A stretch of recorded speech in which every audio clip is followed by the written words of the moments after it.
In promozione girone A si giocano un paio di anticipi molto interessanti: Gattopardo Villabate e Lascare Unitas Sciacca.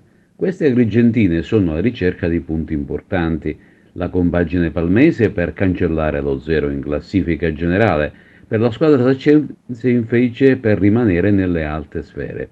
Occhi puntati domenica invece sul derby Empedoclina-Camarat, il cui esito finale potrebbe rilanciare le velleità di entrambe, che attualmente si ritrovano in posizione di attesa. Ritorna a giocare in casa il Casteltermine contro il Partinico Audace e l'obiettivo principale sono i 3 punti che consentirebbero di risalire la china.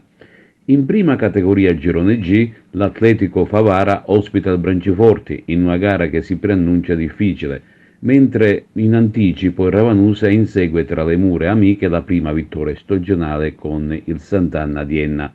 Gioca fuori la Libertas di Racalmuto a Caltanissetta contro la locale squadra, come anche il Raffadali a Barrafanca contro la Barrese.